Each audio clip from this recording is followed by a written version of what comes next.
Main हमारा जो है वो है कि हम तैयारी करके कैसे अपने पेपरों को निकालें, कैसे हमारी आगे स्ट्रेटेजी होगी, उन सब के ऊपर हम चर्चा करने वाले हैं। और ये भी रहेगा कि जैसे बहुत सारे एक्सपीरियंस रहे हैं आपके साथ भी, और बहुत सारे जैसे जीवन में भी बहुत सारी चीजें रही। जैसे मान लो जब हम प्रिपरेशन करते हैं तो कभी कभी हम मेंटली परेशान हो जाते हैं कि यार अंतिम समय पर जब हम तैयारी करने के लिए सोचते भी हैं तो ऐसे लगता है कि इतना सिलेबस है, कैसे कवर होगा, कैसे चीजें होंगी। जैसे कि अब हमें पता है कि एसएससी, सबसे पहले तो यूपीएसआई की बात कर लेते हैं। 30 दिन में यूपीएसआई का एग्जाम है जिसका हमें कब से इंतजार था, हम कब से 2 साल से मुझे अच्छे से याद है, अगस्त लगभग 2019 से। हाँ, अगस्त 2019 से हम लोग लगे हुए हैं और आज वो मतलब शुभ समय है, एक तरह से अच्छा है। और उसमें ये नहीं हम कहेंगे कि आपने तैयारी नहीं की, आपने भी बहुत सारी तैयारी की, पर अंतिम के जो 30 दिन होते हैं, 20 दिन होते हैं, मतलब उनमें जो बंदा पूरा रगड़ के मेहनत कर देता है ना, क्योंकि खुद का भी एक्सपीरियंस रहा है ना, हमने खुद देखा है उस चीज को, वो पूरे रिजल्ट को बदल देता है। जैसे मान लो अगर आपके अभी मॉक टेस्ट आप दे रहे हो, मान लेते हैं कि किसी में से 100 में से मान लेते हैं आपके 50 नंबर बन रहे हैं, अगर आपने अंत में 20-30 दिनों में पूरी मेहनत कर दी तो आपके 70-80 नंबर आपके बिल्कुल आराम से क्रॉस करने लग जाएंगे। तो ये अंतिम दिनों की जो मेहनत होती है वो सबसे ज्यादा जरूरी और इंपॉर्टेंट रहती है। तो इसी में मैं अभिनंदन सर से एक क्वेश्चन करूंगा कि जैसे सर ने भी टेस्ट सीरीज दी थी, सर ने भी वही सब कुछ मेहनत की एसएससी की, तो जैसे अगर हम यूपीएसआई जीडी की बात करें तो जैसे मान लेते हो सर 100 नंबर का जीडी का पेपर है जी सर, और मेरे नंबर आ रहे हैं 55 से 60 मान लेता हूं टेस्ट सीरीज में जी सर, तो मतलब अब मुझे नंबर बढ़ाने के लिए किस तरह से कार्य करना चाहिए कि मेरे वो नंबर 70-75 पार करने लगे? बिल्कुल। तो जैसे कि सर ने अभी पूछा है तो उसी हिसाब से हमें कैसे काम करना होगा। सबसे जरूरी तो यह है कि हमें मॉक टेस्ट रेगुलर देने होंगे जिससे हमें पता चल सके कि हम कहां पर स्टैंड कर रहे हैं।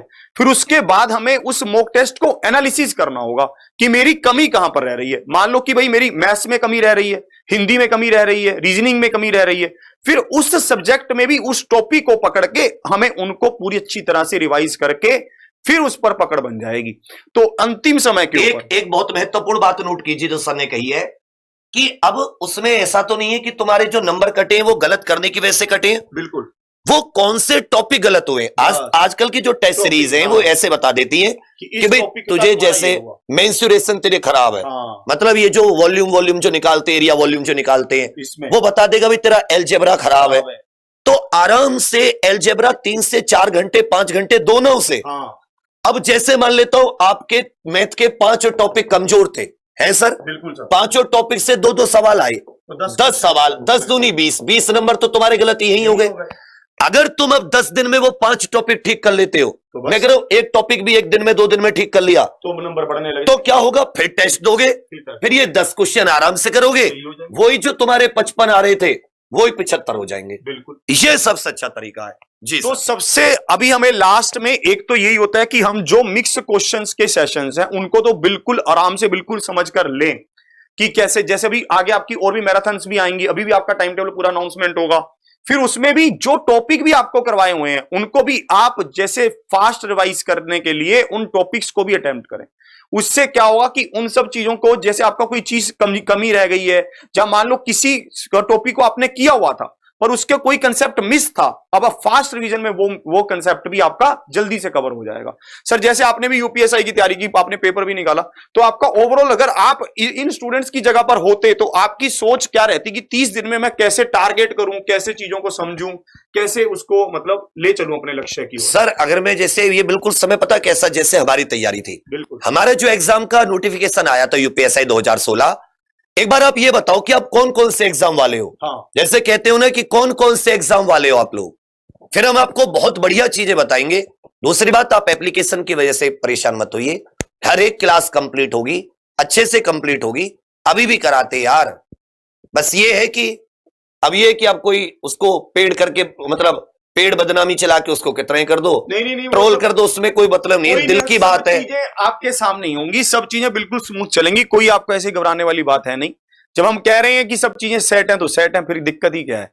ठीक है, एसएससी जीडी यूपीएसआई, हमारे साथ बहुत सारे विद्यार्थी यूपीएसआई के भी हैं, यूपी लेखपाल है, जीडी है और यूपीएस, और हमने भी देखो इन्हीं चीजों को, हमें पता है कि हमारे साथ ये सब स्टूडेंट्स, हमने इसी को टारगेट करके आपके लिए प्लान बनाया कि यूपीएसआई का 30 दिन की आपकी क्या अंतिम दिनों की स्ट्रेटेजी रहनी चाहिए, एसएससी जीडी की 50 दिन की क्या रहनी चाहिए, यूपी लेखपाल की 60 दिन की क्या रहनी चाहिए, पूरी चीजों को मैनेज करके ही सोचा हुआ है सब। एनटीपीसी सीवीटी 2 वाले हमारे जो विद्यार्थी हैं, ग्रुप डी वाले भी हैं, उनके लिए भी आएगा।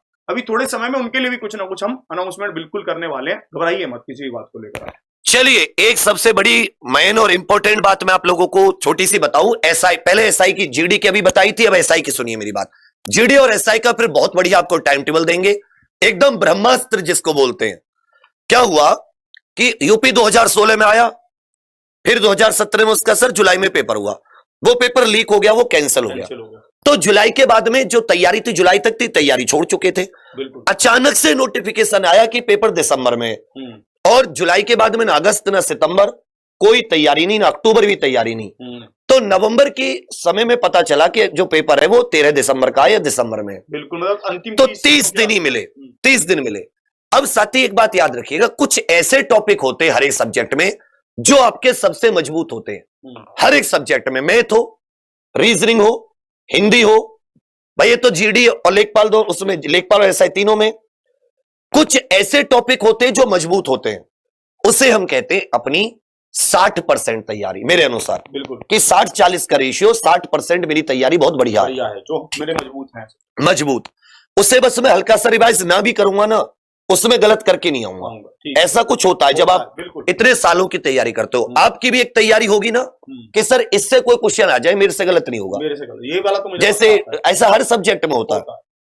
अब आती है 40%, 80% जब हमारे नंबर आ जाते हैं तो हमारा सिलेक्शन पक्का होता है। बिल्कुल, 80% अगर हमने अपने नंबर कर लिए किसी भी पेपर में, मैं कह रहा हूं 100 में से तुमने 80 ठीक करके आए, 20 छोड़ भी आए, तुम्हारा नंबर पक्का है, चाहे अब कुछ भी हो दुनिया में। तो मेरी भी यही आइडिया थी। अब मुझे 20% बढ़ाना था, तो एक महीने जो दुनिया ने नहीं पढ़े, क्योंकि उन्होंने सबने अपना रिवाइज किया, मेरा तैयार था, मैंने 30 दिन सिर्फ उन्हीं टॉपिक्स पे काम किया, उन्हीं टॉपिक्स पे, और उन्हीं टॉपिक्स पे काम करके बहुत बढ़िया से मैंने चीजों को ओवरऑल, मतलब जैसे चाहे वो मूल विधि के हो, जैसे तुम्हें आयकर अधिनियम कराता हूं, पीआईएल कराऊंगा अभी, या तुम्हें जनहित, वो अपना जन प्रतिनिधित्व अधिनियम, ऐसी ऐसी छोटी छोटी चीज जो नहीं करते थे लोग, उन्हें मैंने सर किया बढ़िया से, एकदम नंबर बढ़े। अच्छा, 10% वहां से फायदा हो गया, 10% और सब चीजों को रिवाइज मारा, तो कुल मिला के जो अंत में जो मेरा था तैयारी, वो तो रिवीजन में मैंने उन टॉपिकों को भी नहीं छोड़ा कि जो मेरे तैयार नहीं थे और मुझे वो करने थे। 30 दिन मिल गए, मैंने वो भी कर लिए। बिल्कुल, 80% पे ही खेला, और 80% के हिसाब से मैं गया था मूड बना के कि भाई मेरा, जबकि क्वेश्चन और ज्यादा अच्छे हो गए, लगभग 10-12% ही क्वेश्चन गलत हुए, नेगेटिव मार्किंग थी नहीं, बाकी 85-90% क्वेश्चन ठीक हो गए। तो यही है जो तैयारी है उसका डेली रिवीजन, और जो टॉपिक छूट रहे हैं, अगर सिलेक्शन लेना है, मेरिट में आना है, उन्हें छोड़ना नहीं है किसी भी कीमत पर। टॉपिक आपको कोई भी छोड़कर नहीं जाना। जैसे बहुत सारे स्टूडेंट्स मेरे पास ये मैसेज करते हैं कि सर मुझे एडवांस मैथ नहीं आता, बहुत सारे स्टूडेंट्स, सर एडवांस मैथ कैसे करें, एडवांस मैथ कैसे करें। मैं हमेशा यही कहता हूं कि एडवांस मैथ को आप छोड़कर नहीं जा सकते, आपको बस ये है कि एक बार लगना होगा। देखिए, अब जब हम फर्स्ट क्लास में जाने लगे थे, तब हमें ABCD नहीं आती थी, पर हम गए, घर वालों ने धक्के से भेजा, 2 दिन नहीं आई, 3 दिन नहीं आई, 5 दिन, 1 महीना, 2 महीने, फिर आने लग गई। आज कोई आपसे पूछता है ABCD, अब तो यार मुंह पे ही है। तो यही चीज उनके साथ भी है। अगर मान लो उस समय आप स्कूल जाते ही नहीं, घर वाले आपके साथ धक्का करते ही नहीं, तो आप उस चीज को सीख ही नहीं पाते। तो मैं यही कहना चाहता हूं कि हमें चीजों को समय देना है, बस, और कुछ नहीं करना। अगर आपको एडवांस मैथ नहीं आता तो आप समय देना शुरू करिए। मान लीजिए आपको मूल विधि नहीं आती तो आप समय देना शुरू करिए। आप समय देंगे तो उसके रिजल्ट आएंगे, और आपको अकेले समय नहीं देना, हम आपके साथ खड़े हुए हैं, आपको हमारे साथ मिलकर समय देना है। आपको ऐसा नहीं करना कि आप खुद किताबें लेकर, नहीं, उसके साथ साथ आपकी पूरी क्लासेस है। जैसे सर ने बताया टॉपिक कमजोर है, सर से कहो ना, कहो भाई, कमेंट्स करो, सर मेरा ये टॉपिक कमजोर है, लाओ मैराथन, स्पेशल मैराथन उसकी ले आएंगे। बिल्कुल, तो ऐसी ही चीजें चलेंगी आपके लिए। बिल्कुल, अब अंतिम समय है, अंतिम समय में हमें बिल्कुल भी कुछ ऐसा नहीं करना कि हम अंदर से ऐसे सोचने लगे कि यार मैं कैसे करूं, मेरा तो नहीं हो पाएगा, मैं घबराहट करूं। सब लोग शेयर कर दो, जैसे 10,000 करोगे ना, आप लोगों के लिए फ्री टेस्ट सीरीज का अनाउंसमेंट है, इन तीनों एग्जाम की फ्री टेस्ट सीरीज। बिल्कुल, बस आप लोग शेयर कर दीजिए। और एक बार मैं आप लोगों को बता दूं कि यूं ही नहीं मिलती मंजिल राही को, सपने सब देखते हैं, लेकिन सपने को पूरा करने के लिए खुद को बर्बाद करना पड़ता है। खुद को बर्बाद, जब सपने पूरे होते, अपने स्वार्थ को बर्बाद करना पड़ता है, खुद के बारे में भूलना पड़ता है। जब तुम खुद को भूल जाओगे, अपने आराम, चैन, सुकून को, उस दिन चमकोगे सूरज की तरह। तो कहते हैं कि यूं ही नहीं मिलती मंजिल राही को, जर्जर तपाना पड़ता है।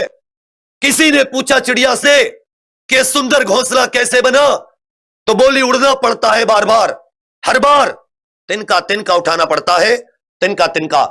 और एक उन सभी के लिए जो भी कमेंट कर रहे हैं कि विलय हो गया, या मतलब जो क्या बोलते हैं, जो भी अंतिम सांस, एक वर्ड सुन लेना, द लास्ट फाइनल ब्रेथ, मेरे खून का अंतिम कतरा। हिम्मत नहीं है, हिम्मत नहीं खत्म हुई, ठीक है।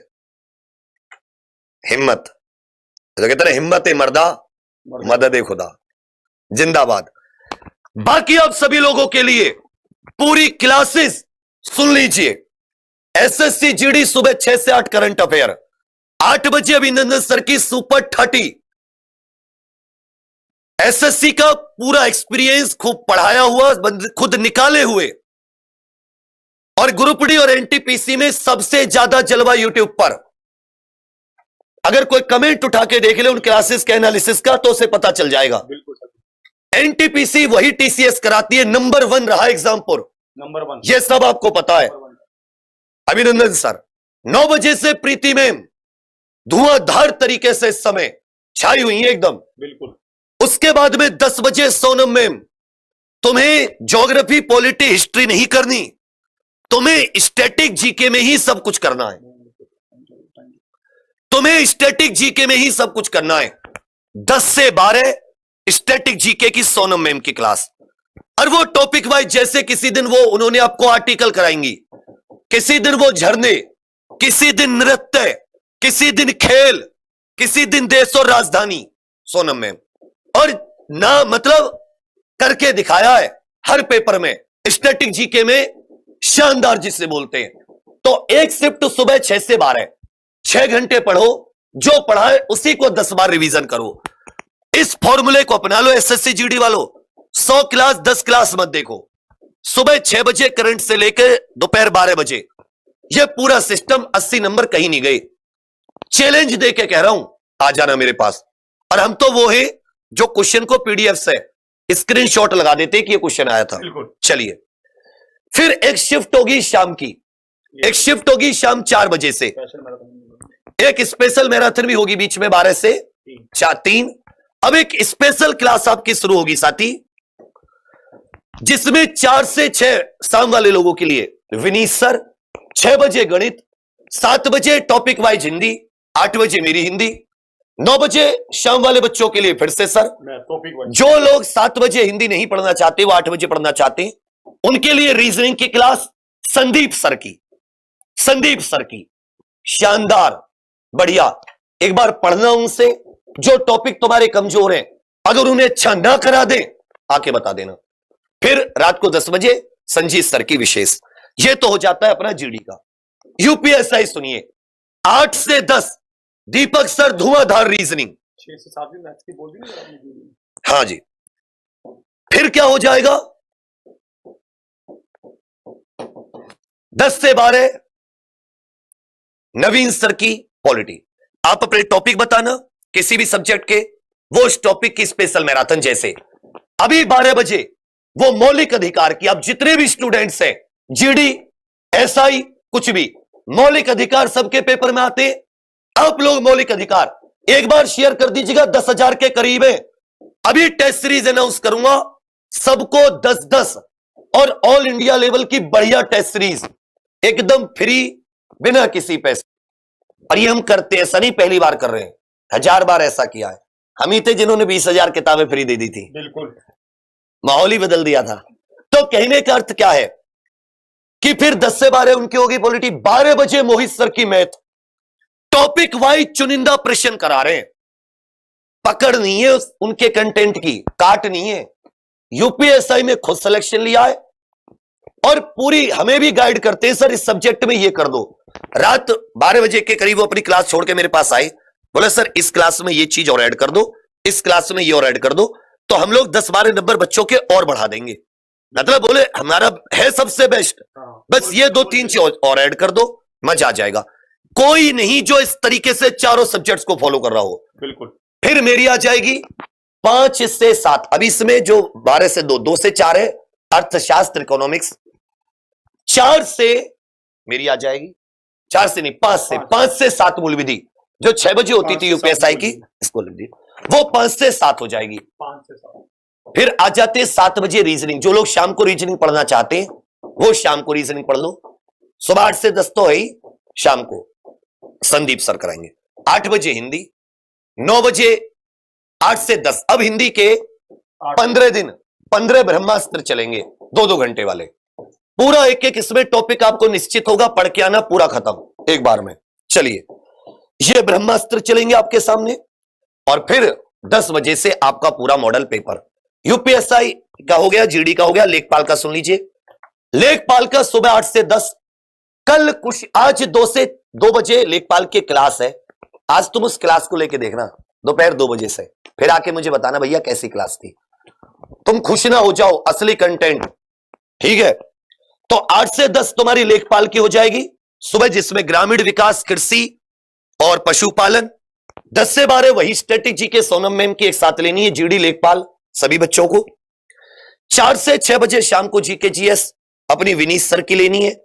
6 बजे विकास सर, सुनिए वो एक ऐसे हैं टीचर है मैथ के, जिन्होंने जो बिल्कुल नहीं आता जैसे उस बच्चे पे बहुत काम किया है। शाम को 6 बजे लेखपाल वालों तुम्हारा मैथ बहुत अच्छा आता है, अच्छे लेवल का मैथ आता है, उनका तो ट्रिग्नोमेट्री अलजेब्रा ही भरा रहता है। अच्छा, छोड़ना मत उनकी क्लास को। और फिर 8 बजे अपनी हिंदी हो जाती है।